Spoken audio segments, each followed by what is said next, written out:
We like to believe that space in and of itself isn't going to achieve wonderful things for your organization, but it absolutely can either be a barrier to that success or an accelerator of that success.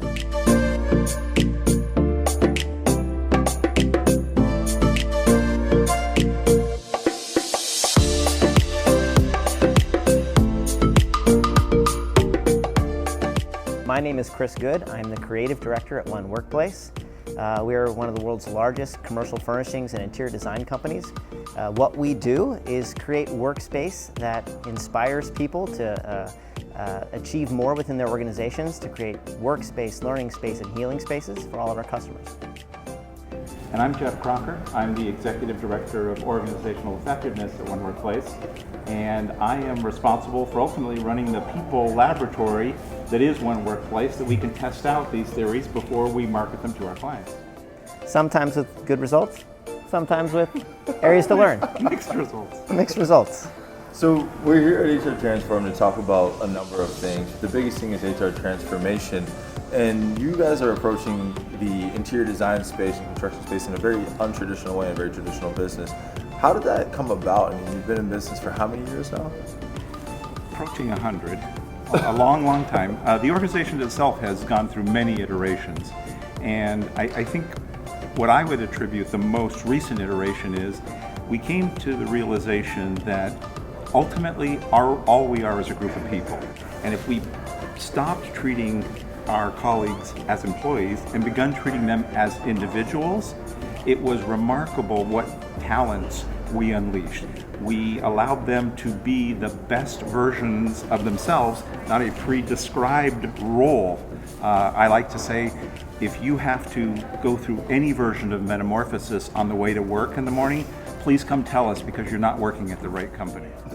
I like to joke and told a story earlier that we're sort of the 100-year-old startup, because we were this organization that had been doing very different things for a very long time and suddenly began to grow very, very fast. And that growth completely changed who we were and the kind of work we were doing and the impact we were suddenly having on the lives of the customers that we engage with every single day. The story that Jeff told a moment ago about seeing our organization as individual people, that's not unique to our perspective internally to our own company. It's how we see all of our customers. The workspaces that we're helping to create, or the learning spaces and healthcare spaces that we're helping to shape, are all now being fundamentally rethought based on this idea that the people who come into those spaces every single day are individual people with very specific individual needs, and that we need to be serving them. Mm-hmm. And when you say all of that, that sounds like a really large goal, right? To be able to take organizations even outside of your own and implement these things. I mean, where do you even start? Again, I think it starts with the people. I've been doing what I do for a long time. I have never met an individual who wakes up in the morning and says, I'm going to go try and do bad things at work today. Mm-hmm. So it seemed like just breaking the code. If we have people who have wonderful intentions and we have admirable goals, how do we stop just screwing it up in the middle? And just figure out, how do we get out of the way, remove as many impediments as we can. We have great aspirations, we have great intended individuals. Let's figure out how we just play well together. One of those impediments often is the spaces that we provide. We like to believe that space in and of itself isn't going to achieve wonderful things for your organization, but it absolutely can either be a barrier to that success or an accelerator of that success, especially if that space is aligned to your organization's culture, to its mission, to its goals, to all of the individual pursuits and needs that those people within your organization have. Yeah, so I mean, there's a lot of perspective, there's a lot of passion here, and then you have to match that passion with data, right? Mm. To then create the roadmap for the results you want to achieve. So how are you done? I mean, this is a huge building. I mean, you guys could do something like this. How do you know the space is being designed right? So that's a really interesting question, and I want to be careful in how I answer it, because for the lifetime of people shaping space, it's always occurred because those people who looked at those spaces and wanted to create them used their skills in observation and their skills in listening and their intuition and their heart to decipher what was going on, what they wanted to create. There was an artistry to that, and they designed and created those experiences. Those innate values are still incredibly important. We still want to be able to create that way. However, at the same time, we're in a unique place in time in history where we have access to information at an entirely new scale that is one other tool to apply at the same time. I think I'd be kind of scared if we landed in a world where data only was shaping all of our experiences without the intuitive and heart-filled and purposeful shaping of a human being, helping to move that around and buffer it in some way. But with that being said, all that information coming in now allows us to look at a group of people within an organization and understand how they might behave in a new way to allow us to predict behaviors or predict what kinds of spaces, what kinds of experiences are the best spaces and experiences for a certain function or a certain task or a certain time of day. That's a new world of thinking, and it's really awesome to now have those tools in our toolkit. And to allow employees, Nathan, to individually choose. Yeah. Where before it was prescribed, you were at position A and level C, you got this type of work situation, whereas the individual knows themselves better than any other person, and you were free to select at different times of the day, depending on the types of work you're doing, the space that works most well for yourself. This is almost beyond data and is more just a larger story of technology. Technology has allowed the work experience to be far more flexible. We don't have to come to the office to do much of the work that we do every single day. But there's value to coming to that office, or at least there should be. And if there isn't value to coming to that office, then either we're doing something wrong, or maybe there's some other better way to solve that need for you.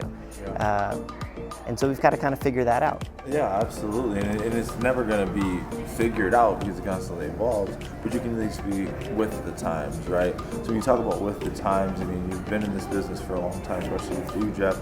You know, what has been the biggest change that you've seen in the past, like, just 5 years? I mean, there's got to have been something that stuck out. I think just a real focus on the individual. I think that sort of a realization that everybody who's in any kind of people management responsibility is nothing more really than a customer, an advocate for the individuals. As you know, we've shared earlier, we began gathering and utilizing data about the individual, beginning to quantify their predispositions, their aspirations, and so that we could use data to help predict the likelihood of an individual being successful in one endeavor more so than another endeavor, and sometimes coach and guide them in ways that it took them years to even fully realize, wow, I appreciate what you did, because I knew that about myself, but I wasn't able to sort of fully form that thought and then take action on it. Yeah, these are the solutions that we use as well with these, our freelancers, and it's coming more and more prevalent as we move forward, because customized work experiences, as you see some of the other interviews, people are constantly talking about it. We need a customized experience. Otherwise, people are going to go create their own customized experience. Because now they have the tools to do it. Yes, now they have the tools to do it. So what other technologies, I mean, you talk about cognitive assessments, what's another technology that you could mention that's been helpful in helping you create and craft this new movement? I think it's been a combination of data collection tools. One aspect that we already mentioned is understanding sort of behavioral traits of individuals, combining that understanding of behavioral traits with also an understanding of how are we currently using the work experiences we have available to us now. So imagine sensors throughout buildings that tell us that these spaces are occupied and these spaces are not. And these spaces that are occupied at these times of day are being efficiently used or inefficiently used. A 25-person conference room with one person sitting in it versus 10 people crammed into a little 5-person room. And why is that happening? When we can look at that kind of data and understand what spaces are working, what are the attributes of those spaces that are working, we can create more of those kinds of spaces that better suit the way our team needs them, or spaces that better suit the way that our team works. And we can get rid of those spaces that are either being used ineffectively or inefficiently from our portfolio and better use the real estate that's available to us. We can also look at how are individuals with different behavioral traits responding to all of these different spaces. Am I someone who needs a lot of focus? And do I need a lot of focus because of the task I'm doing? Or do I need a lot of focus because I'm someone who's maybe a little more introverted, someone who's a little more process-oriented, someone who's a little more patient? I like to have a sense of where I'm going to go every single day, and I want that space to be available for me at a very specific time. I want to be able to predict that experience. When we combine all those different data sets, we create much better spaces. Yeah. And I think something else I want to add. In the last 5 years, we have figured out how to play much more effectively with remote workers. Much more effectively. The software, the data, the communication is so much better that what was once perceived as just an insurmountable challenge is now something that's almost requested. Yes, So, and that's an important part of the narrative we've seen as well. And I think that there's two components there I want to lean into. So as more people become remote, what does that do for your business? Does it just change the way you design the space, or does that mean that because essentially one thing they're talking about is you're going to have live-work cities where the car isn't going to be used to get to work anymore. It's going to be now used, more roads are used for transit of shipping, online sales. How does that shift your business in the long term if more people go remote? Let's go back to the idea of choice for a second, and let's imagine a greater sense of choice. The workplace of 20 years ago was something an organization provided for the sake of efficiency. How many human beings can I cram into one place to get something done? And suddenly in the last maybe 5-6 years, that changed to creating workplaces that were destinations. Because technology allowed people to work in other places, I want to call them in. I want them to want to come here.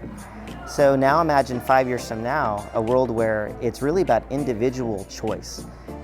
Organizations providing a wide array and suite of experiences, maybe within the city.